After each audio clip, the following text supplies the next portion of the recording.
Episode 7. This is number 7 now. Episode 7, yeah, we're moving right along.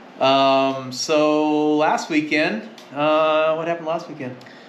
Let's see. Well, last week in general, I mean the whole week we kind of did some riding. The weather was supposed to be wacky down low, so it took some time off, and we'll get to that in a minute. But last weekend we went to Baker NRA, and we took a couple newer riders. Both of them were on sleds that they were unfamiliar with, actually. Yes. They both got new sleds in the meantime. Well, we had 3 new riders, basically. Oh, yeah, 3 new riders. I keep forgetting. Yeah. Alden did so good that I was like, he's not a new rider anymore. No, well, this is the second weekend in a row that my sons went, and so he's starting to get into it, and it's cool to see. And he really tried hard and kind of got the side hill down on the left side like everybody does. And, I mean, he didn't get it dialed in completely, but he's can do it. And that was cool. Yeah, that was cool. It was good to see it. Even throughout the day, you could watch him from the beginning of the day to the end of the day. It was he leveled up 10 times throughout the day. I was like, damn, he's scooting. This is awesome, man. Yeah. It's cool to watch. It's kind of like just watching you progress, or watching anybody progress. It's cool to watch. I just like watching people get better. Yeah. I think the whole dynamic, I mean, I could dive off on that for hours. Yeah. The whole dynamic of getting better at whatever you're passionate about or something you set your mind to is just, it's thrilling to me to watch, and it's motivating too, because you're like, well, now I need to get better because otherwise I'm going to get smoked. I've seen that happen so many times in my case where I bring somebody into the sport and within a couple of years, I cannot keep up with them. Yeah. And that's what happens when you get old and fat. You just can't keep up with the kids, Yeah. And so it's... That's fair. That's fair. Yeah. But, I mean, if you're not getting better, you're going to get worse, right? Yeah, There's no such thing as staying the same. So, we went up to Baker, and what was weird was it was supposed to be negative 32 degrees, and it wasn't that cold. It was probably negative 10 or something like that. In the shade, yeah. Yeah. Out in the sun, it was like the sun was beating But down as soon as the hard. sun came out, we were stripping off clothes, and I mean, it was like a spring day, it felt like. Oh, yeah. Even, and the snow conditions were weird. There was an ice layer on top of some set up powder. Yeah. It was weird, and getting back to the earlier in the week rides, I had been up there twice already that week, and the conditions were way, way different. Well, each day, every day was different, and and that happens. Yeah, that's how it works. I mean, it's the mountain, man. It changes all the time. Yeah, it changes quick. So we decided late in the day on Saturday to go. It was probably 2:00. Yeah. A couple guys with us were getting a little tired, so they went home, and so we decided, well, let's just go over Sulphur, and we did, and it's 2:00 on a Saturday, and it was nobody had even been there. I mean, I don't even understand that. Yeah, there was a couple tracks, but nothing crazy. Yeah, I mean, it was, you could tell some for the most part, they left it for us. Yeah, some people dove over and then dipped. Yeah. They were like, yep, this is cool, and then left. Yeah. we didn't even make it probably a third of a mile back. I mean, and that's never happened to me on Sulphur. Usually when we go to Sulphur, we're cruising and cruising and cruising, and there's still tracks. Yeah. So. Well, we might as well talk about, since we were talking about it the week before. So you went on a Wednesday night and a Thursday. Yep, we went Wednesday night and Thursday. So Brandon and I went up Wednesday night for a night ride. Took some Oxbow lights, which are badass lights, by the way. That was so cool. I'd never used one of their lights before. They got this battery. So he had 2 different ones? One for each of you? Yeah, he had one for each of us, and then he had one amber lens. I tried the amber lens, and I didn't like it because... So, if I had, your incandescent lights, I probably would have liked it because it would have matched the color of the lights more, but it drove me nuts because, whenever I looked down... Oh, 2 different kind of lights. 2 different lights, and it drove me insane. I'm like, what is going on here? Because the Polaris has the LED lights that are freaking bright as shit, by the way. I mean, I had the headlight on low most of the time. The battery lasted forever on that thing. So, yeah, we could have gone probably 2 or 3 more hours without changing batteries. I want to show you something. Can you see that? It's not a fire. There's no fire in here. It's a little cold in here. A little chilly. We got heaters going over here. You can't see them. They're off camera. Yeah. So we went up Wednesday night. No, it was deep, I heard. It was deep. It was like the trail was packed down, and then everywhere else was deep. Oh, wow. And then it started snowing, and it was blowing wind, like 60-mile-an-hour gusts. Like, oh, jeez. And we got up to Salad Bowl, and that's when the gusts started hitting, because it's Salad Bowl, and it's wide open on a freaking volcano. Like, I mean, yeah, we were just getting blown around. And so anyway, we went up because we were scouting. We wanted to dig a pit, an avalanche pit, and try out, our skills and make sure we knew what we were looking for and what the danger was going to be. Did you actually dig a pit? Wow. Yep, we dug a pit. That night? Yep. Oh, wow. Night. Yeah. I did not know that. We took about 40 minutes and dug a pit. I think I have it on camera. So did you probably don't have like the chain thing, the cable that cuts off the blocks? No, I don't have the cable. We just did it. I forget what Brandon called it, because he's actually taken an ARI class. It's crust layer. It's like an improper test or whatever. Put your fist in it. Yeah, no, we were using the shovel and doing the packed. Oh. And then you go. Well, the only way that I know of that really works is if you completely cut off the back of it with a cable. Yeah, and that's fair. I don't know the truth to that. I don't know. Yeah. I'd have to take. I need to take a course. I really do. The other thing you can do is you can put your fist in, like let's say it's a 6-foot pit, and you can put your fist in and see how easy or hard it goes in at different levels, and you'll see where it's at. But and the thing is we found a few different layers, and we were actually pretty amazed to find, like, what was it? I think like 3 different storm layers. Yeah. And they all had a surface hoar on them, which was really weird because it really hadn't let up on the snow.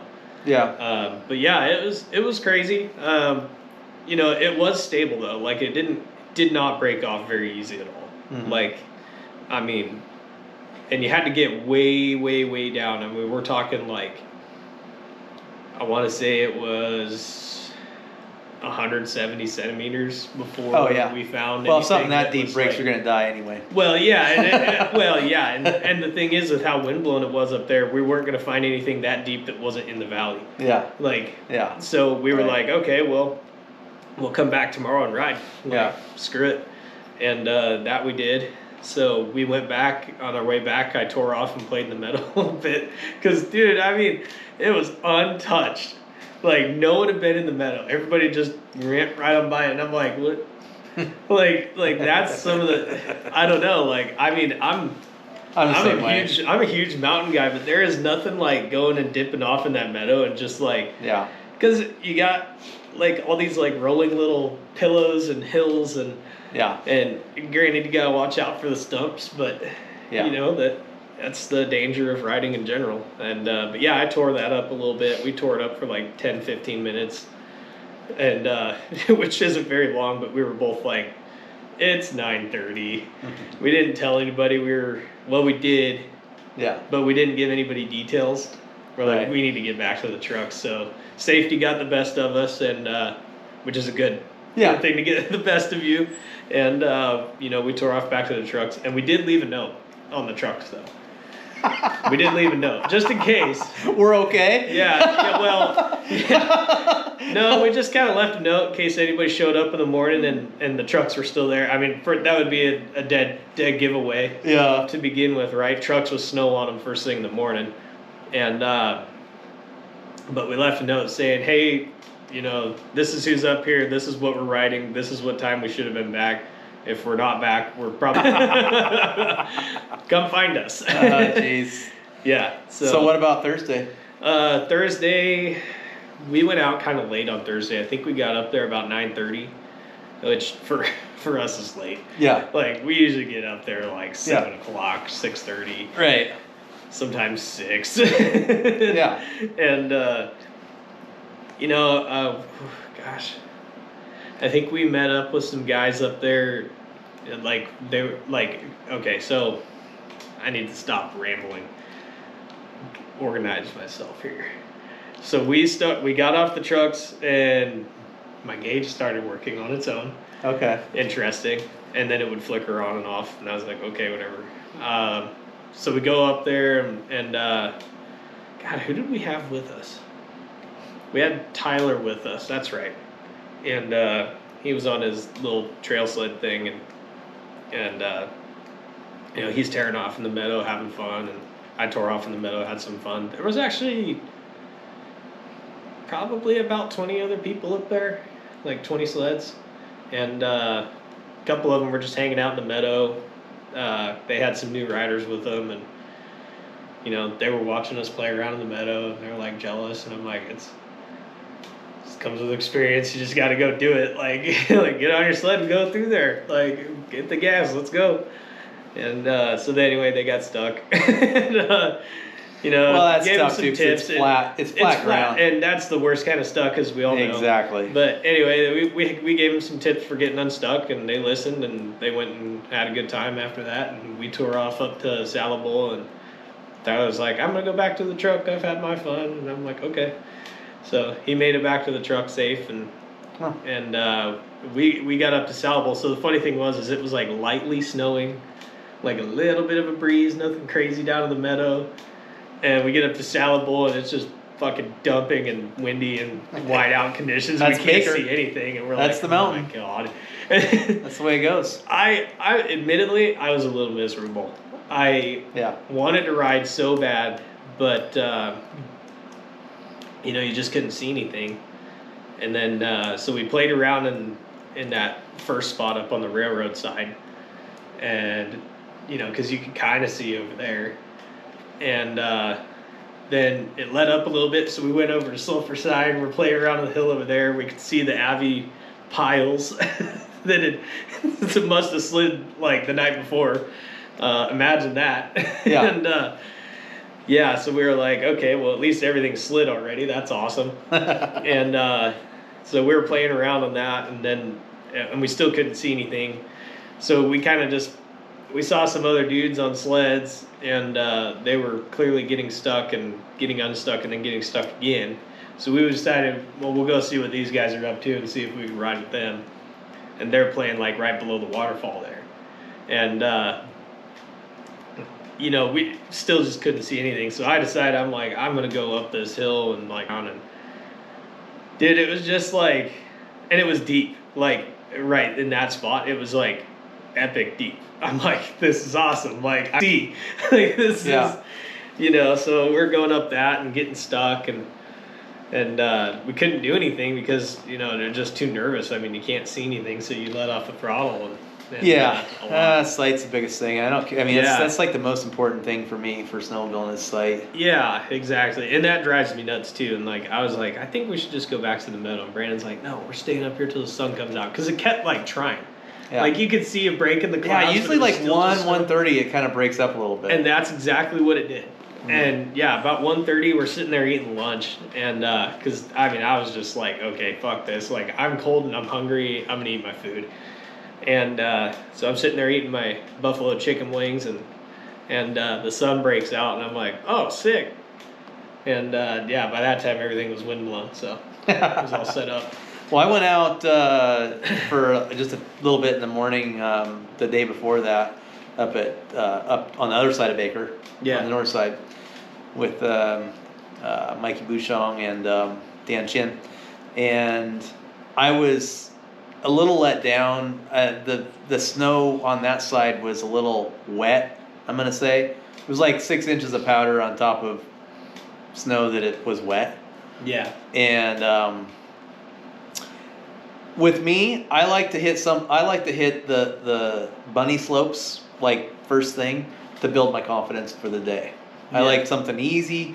Let me feel what the snow's like. Let me get used to it. Let me hit the throttle a few times. Something that's unconsequential. Something that's like I'm not going to get stuck real easy. You know, I like to do that right off the get-go. Well, I didn't really get that chance. The first thing I go up is this kind of, you know, creek drainage that was steep on both sides, and you couldn't run the creek because it was open. Yeah. And anyway, within, I don't know, 30 seconds of being off the trail, I'm buried up to my elbows. And that's how the day went. It was, and the funny thing is we all got stuck like that. Like, I mean, I think Mike didn't get stuck as bad as me and Dan, but it was, I'm gonna say, almost equal of amount of stucks and how bad they were. I went into one tree well where you couldn't even see my sled. So anyway, that day was a little disappointing for me. Nevertheless, it was still, fun to get out. And then we do need to talk about videos, like what's going on, like on the internet and stuff that we've seen recently, whether it's recent videos that have came out or just something that you happen to watch. Have you seen anything? The 509 Fuel Your Passion podcast. Oh, you finally watched that? I did. Yeah. I did. That was a good one, just to hear their story and how they grew and connected. And Sea Boys are funny because like they similar to like what we like to do, just taking it off and recording it. I think they're probably a little better at recording it and documenting it. I don't feel like we're. It's like they said the one guy had like some injury or something. I'm paraphrasing here because I don't remember very vividly because I was driving while I was listening to it. And the one guy had like an injury or something, and then he just kind of had a camera in his hands. Because he couldn't do anything. So then it just became like, oh, holy shit, we should just do this. And they're like from Minnesota. Yeah. And so they had like and I've watched a few of their videos, a few of their podcasts, and I guess there's like, how they really got started, I guess, was like some local cable station that they put their show on. And they got local notoriety. And then when they did the YouTube thing, then they got like instantly, quite a bit of followership. But then, So. I gotta watch more of their stuff. But I don't know. I thought that was a good podcast, and I don't know. It was really relatable. Like listening to those guys talk, because I'm like, those sound like the kind of boys we live. Like that's the kind of boys we hang around, right? No, they like to have fun. They like to do all kinds of crazy stuff. It's post it. Yeah. It's like they said, I mean, just take what you do and just freaking post it, man. Like, why not? Like, what do you got to lose? Exactly. Like, you don't have anything to lose. It doesn't cost anything. No. I mean, it's like one of the few free things that you can do. I mean, man. Like, and at the end of the day, you got something to laugh at when if say you don't make it, right? You got something that you and the boys can look back on and laugh at, and it's just funnier and shit. Yeah. Or it's cool, or whatever it may be. Yeah. I mean, but you can't really fail if you try. Like, right. Well, it doesn't cost anything. I mean, it's like, what's the worst that can happen? Like, you don't get anything from it, and okay, perfect. Well, we had fun trying, and then we learned a lot, and met some people along the way. So. Well, and especially if you're young, in your we're both super young. 20s, 30s, I'm going somewhere with this, right? Like. The biggest asset you have when you're in your 20s and 30s, and this is something you told me, is your time and your energy. Yeah, your energy. So if you use your time wisely and just take a few minutes to post the dumb thing you did on the snow on YouTube, or the dumb thing you did in your race car on YouTube, or the dumb thing you did in your backyard, whatever it may be, on your quad, or you did a trick, like you did a backflip. On your hands. I don't know. Like, I mean, whatever it is, just post it. Yeah. Especially if you're young, because, like, you can just... Until... you can't lose. I mean... So... That's me. So, speaking of that, so I showed you a little... I know that I wanted to get an outsider's perspective, I guess, on... the Chili Bowl is a big race that happened here last week. It's all the midgets go down to Tulsa, Oklahoma. There's like 350 of them, and all these famous people racing this race. It's a very nostalgic race. Hold on real quick. I suppose for the people who don't know what a midget is, you should probably tell them.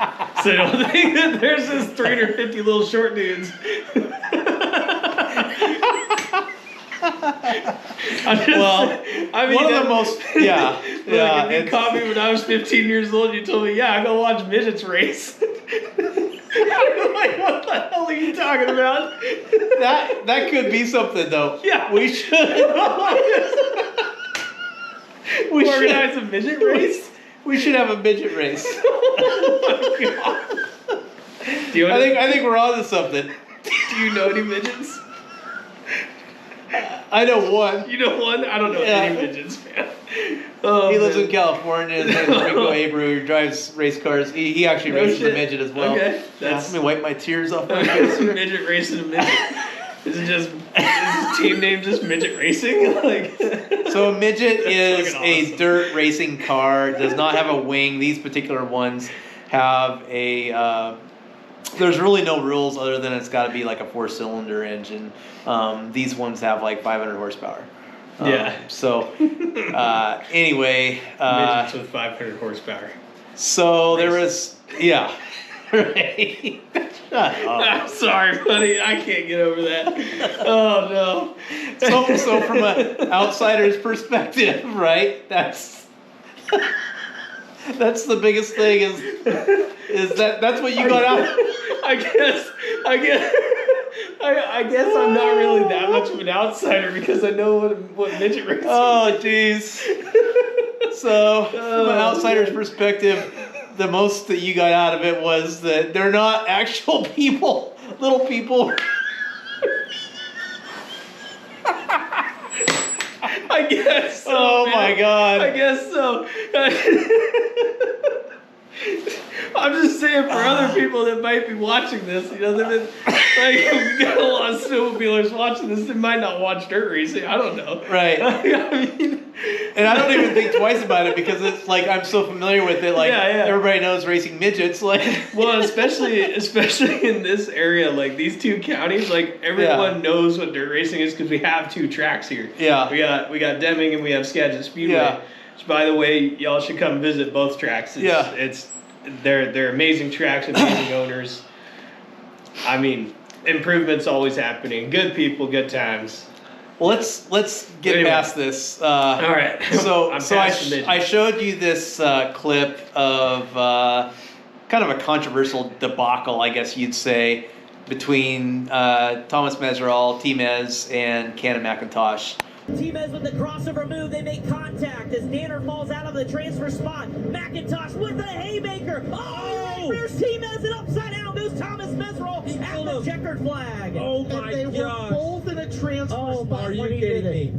Top of the ramp, get ready. Yeah. We are gonna have a showdown. In the B main, and McIntosh comes up and tries to slide T-Mez and doesn't quite make it, and then T-Mez wrecks, and then he ends up getting sprayed by an official with fire extinguisher stuff, and he had some ratchet in his hand, and he throws that out the car, and it hit the guy, and so he got in trouble for that, and what's funny is the interviews afterwards is they didn't, Cannon didn't know that he'd already made the transfer. He was on the last lap, and he was already secured in a spot, and he thought he was in like 8th spot, not 4th. Your thoughts? I wouldn't say that was dejected. Got ejected, maybe, but hey, I'm out here trying to put on a show. I didn't even know it was the last lap. I'm pretty sure that was it Cruz? That was Cannon McIntosh trying to take the spot from you. Of course it was Cannon. Can't drive Cannon McIntosh. And it was my last chance to be in the show, and what's T-Mez's slogan? Slide or die? Yeah. Well, I was just sliding to make the show, so yeah, it's good to be in. Guys gave me a great car. You never want to wreck a guy for it, but I felt like he, was trying to drive around it. We were both, trying to make the show, so I slid. He tried to stay in it, and one of us had to end up on the bad side of it. I'm just thankful to be in this position in a great car. Thank the Lord above for putting me in this position, and everyone that supports me, Gear Wrench, Toyota, a lot of big supporters. T-Mez coach, you can't drive Cannon McIntosh. How do you respond to that? I just drove into the show, so we're going to keep fighting, work hard. We got 55 laps ahead, so we'll just keep working away. I know these guys are going to keep working to try to give us an even better car, so we'll just keep pushing. Did you know that you were in a transfer spot coming to that checkered flag with the incident there? I did not.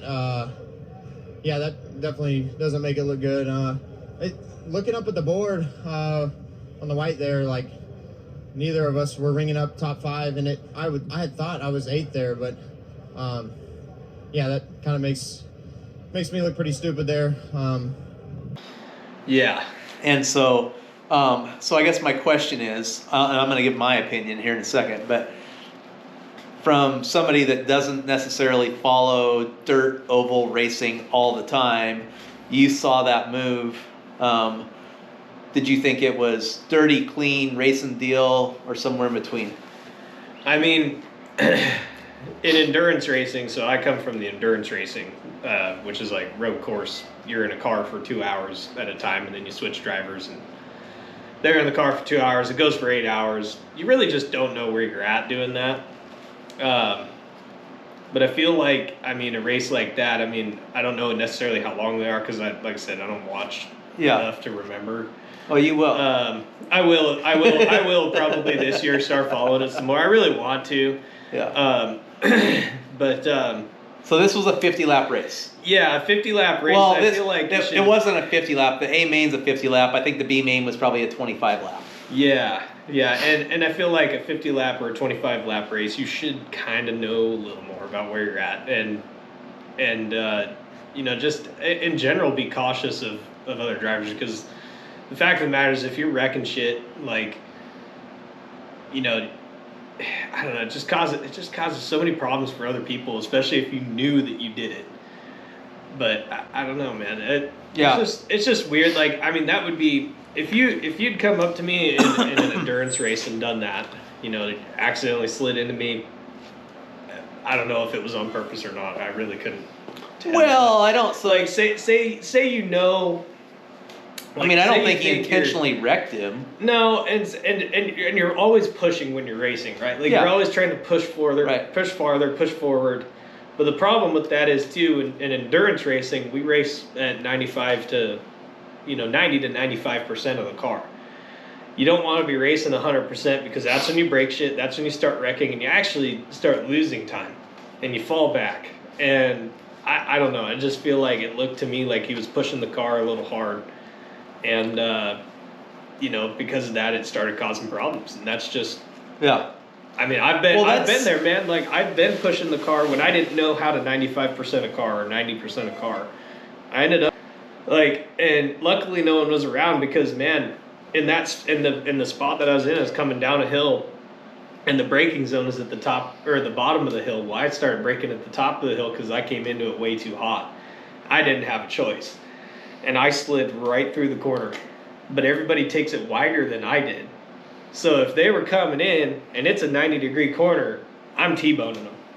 And you can kill someone real quick doing that. So, you know, 95, you can't be 100% in the car even if you want to. You got to be a lot more focused on what you're doing. Well, I really appreciate that perspective. But I don't know what it's like to race. Well, so here's the deal. So there's no, first of all, there's no wrong or right answer. There really isn't. It's just opinions. You know, like they say, opinions are like assholes. Everybody has one. So my opinion is that it was on the last lap or second to the last lap or whatever it was. He thought it was for a transfer spot, and if you think it's for a transfer spot, I mean, you'd wreck your mom, you'd wreck your grandma. I mean, you'd literally do whatever you had to do. It's the biggest race of the year to make the show. I mean, you know, so my opinion is like, it was probably, you know, a little edgy move. Like, it was like, you know, not the cleanest move ever, but it's been done 1,000 times before, and maybe made it by, you know, a split second in the past, and then all of a sudden he's a hero. Yeah. So that's my opinion. It was just a racing deal. I did like the interview afterwards, and you know, T-Mez said that Cannon can't drive. I said, well, yeah, I can't drive Cannon. And Cannon said, and the interviewer asked Cannon what he thought about that, and Cannon said, "Well, I drove it into the A main." So I thought that was kind of clever, but whatever. So anyway, I mean, I think that was kind of clever too. Yeah, I mean, and I like both of them actually. I've met both of them. I like both of them. My son Alden raced against Cannon in micros in the Tulsa Shootout, and we were kind of talked quite a bit. And that was 10 years ago or whatever. But so I mean, I think they're both, but they have a battle between those two. I mean, this isn't the first. Yeah, this isn't the first time that those two have gotten together, and so I mean, I can see that. I mean, I've seen that in a few of the A-class cars in Lucky Dog. I mean, know, there's some people that don't like each other, and it's just that's racing, man. It's a competition. I mean, you get a bunch of dudes together and you got testosterone flowing and you're competing for first place. I mean, no one wants to fucking lose. Yeah, like right. I mean, you're not there to lose. You want me to pull over so you can go by? Or, yeah, exactly. I mean, so that's the other side of it, right? Is like Team Ez isn't there to lose, and but he was also in a pinch. I mean, he didn't really do anything about that. The car comes and slides up into you. You're just you're done. That's what you got. Like you can. Well, I mean, it's like you said. He was on the off the gas and on the brakes already. Yeah, and I question that a little bit. I think he could have probably slammed on the brakes and cut under him, but I mean, I wasn't there. I didn't drive the car, so I don't know. And maybe but, he was just being cautious. I know that the other cars trying not to cause a bigger accident. I know the general consensus is they didn't like Cannon's move and they did like what Team Ez did and said, and I'd probably go against the grain on that. But like I said, it's just an opinion. It's just what I thought. Exactly. So on to other things. We did want to talk about how we decide when and where we decide to go snowmobiling each week and how that all comes about. And we should talk about how it's progressed over the last couple of years. Yeah. Because I used to be the guy who was like, I just got home from riding and I'm like already planning where I'm riding next Sunday.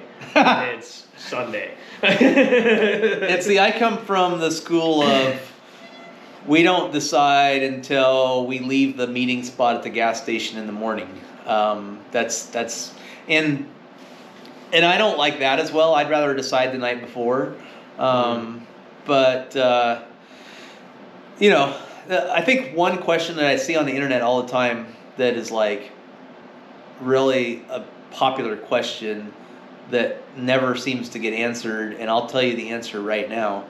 And that is, what app do you use to follow the weather? And I'll tell you what, there's not one app that's going to tell you where the weather is. You've got to look at every single one of them and make a decision based on your judgment of all of those places. And one of them that I look at actually, because I'm fairly close to the mountain that we ride on here, is I look at what the weather is right here and what the amount of rain is and the temperature is here going to be. Like if it says it's going to rain half an inch, well, that's quite a bit of rain. Yeah. And if it tells me it's going to be 40 degrees, well, I know that's going to be snow. And I know that's going to be, 6 to 8 inches of snow at least. Yeah. And so that's something that I go by that, maybe a lot of people don't go by. And that just comes from experience over the years. So, how would you go about, if you were telling someone who's never done that before, how would you go about telling them how, like, okay, so this is how this works in my area? Yeah. And how would you tell them, like, hey, you need to gain that experience? Like, what would you say to them? Like, would you say, like, hey, watch it and then go anyway and see what it is? Or well, my rule is that you don't ever know until you get there anyway.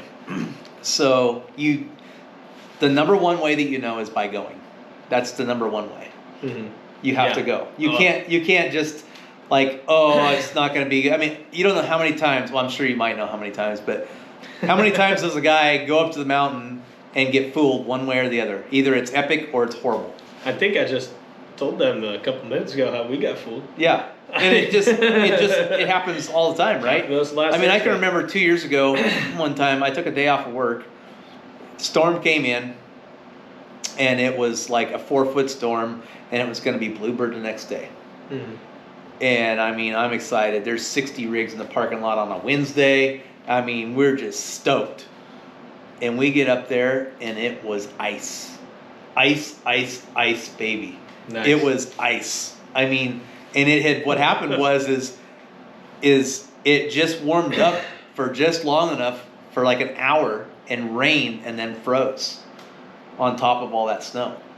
And I mean, you want to talk about like disappointed. Yeah. I mean, it was just solid ice everywhere you went. So you just never know. So I guess the number one way to find out is to go all the time, go often, and maybe document it if you want to. Keep your own little notebook of it, and if you can't remember well. And then the second thing is find, because there's like what? I mean, in my mind, I'll drive up to 3 hours, like I don't care. I don't feel like that's too far. A lot of people won't do that. A lot of people like, I want to go to this area. Well, I'm not going to confine myself to just one area. I'm going to say, okay, if it's within a 3-hour drive, that's a day trip for me. And so sometimes, like, we live on the west side of the Cascade Mountains. Well, sometimes on the west side of the Cascades, the snow level's 6,000 feet, and the east side is 3,500. Yeah. So all you got to do is go over to the eastern slope, and boom, you're in great snow. Yeah, because they get that cold Canadian air over there. So but it's not always that way, but it can be that way. Sometimes they get hit harder with snow down south. Like this last week, Snoqualmie and all that got more snow than Baker did, which doesn't happen often, but that's what happened this time. Yeah, it got nuked down there, and everybody had frostbite on their fingers when they got back too. So I mean, I guess the first thing is you got to go all the time. You got to document it. The second thing is don't make your decision too early. The third thing is keep a broader area that you're willing to travel to. And the fourth thing would be like just look at several different stations, weather stations, and another thing is local knowledge is very important. I have a lot of people that I know in different parts of the area that I'll send them a message and say, hey, what do you think? What's it going to be like? And go from there. Yeah. So what do you got to add to that? Nothing really. I mean, you kind of hit on everything that I'd say. The one thing that I like to do is I like to dig into meteorologists in particular, like the Whatcom County weather, Randy Small up there. I think that's his name anyway. I'm pretty sure it is. He posts all the charts from all these different, well, wherever he gets his charts, I don't know what they're freaking called. Models. But all the different models. Yes, thank you. All the charts from all the different models, and he's like, look, the reality is these are all different. Yeah. And these are all just guesses, so we don't really know. But this one is been more consistent with this, and this, so leaning more towards this. But he gives an update every day and of what the charts are doing and why like weather apps are wrong, which I love that he's like calling out all the weather apps, without calling them out too. Like he just like, so if you're seeing a forecast that says this, it's it's kind of leaning like this. You know what I mean? But what I like is he actually shows the charts. He actually shows what he's seeing. Same with like futuresnow.co. Like I follow him, and he's like a couple days behind from Randy because Randy posts on Facebook every day. Oh, okay. Rather than and he does a Facebook Live so that way he can recoup some money for all the shit he's paying for. And whereas Future Snow is a subscription. Okay. But it's so cheap that I'm just like, whatever. Like it's like $3 a month or something. And but I like watching those because it gives you a general idea of what is going to happen. Now, what I have learned though is they're generally exaggerated when they're pretty far out. So like say it says like 60 inches of snow, it's going to be like 20. And Randy has said that out loud. Future Snow has said it a couple times too, and that's why they keep saying like just keep watching every day because it changes. Oh, and it changes all the time. And it changes all the time, and it changes. I mean, sometimes it changes within hours. I mean, for example, the storm last week, it was supposed to hit up north. It was supposed to hit here. We were supposed to get just hammered. Mm-hmm. We didn't get anything. Yeah. And we got some. A little bit. we got the early in the week storm, Yeah. but we didn't get the second storm that was supposed to hit. Right. And, that would have brought another 40 inches on top of, Right. it would have been epic. Yeah. Like, without a doubt. But, like last week, like we had Arctic air move in and it was a high pressure zone and the storm literally just went south and right around it. Like it was aimed. Yeah. It was aimed right at that high pressure zone, but it was such a pressure difference that it literally went around it. Well, the other thing is something else I forgot to mention is two things. One is that in a given year or season, the weather predictions will usually either be like, let's say, a day early, a day late, or on time. Yeah. And I can't remember if it was last year or year before, but like the weather was a day early every single time. Yeah. So if you went by the weather report, you'd always miss the good day. Yeah. And Future Snow's been tracking that, and that's why I like watching his, because he tracks that and he has a graph going now of like how early or late the storms are based on which model he uses on the storm. And it's kind of cool because he's trying to do is he's trying to dial in all these models and see which one is, and try to interpolate how it's actually going to be. Well, I think every year it's different. Like I think every year they have like the European model and the Australian model and all these different models, right? Yeah. And so I think that every year, like there's one that stands out that like you can trust. But if you don't really pay attention to that, then you're not going to know. So I do think that like certain years, it takes a few storms to figure it out. Once you get the few storms in there, then you can say, okay, it's the European model. That's one that's going to be the most accurate, or whatever for that year it's going to be. Yeah. So. No, and that seems to be what they're both doing, and I think that's a good thing to do. Find a meteorologist that is reporting like the actual data on like a Facebook page or something like that. Yeah. Because and generally you're going to want to find a local one because they're going to focus on the local weather. Right. Which is generally where we ride. Yeah. So, that's that, and then so we were talking about weather when we decide where to go and when the final decisions are made. So. We already did the night ride. Yeah. So the Snow West Out West Sled Fest is this week. I know a bunch of guys heading out tomorrow.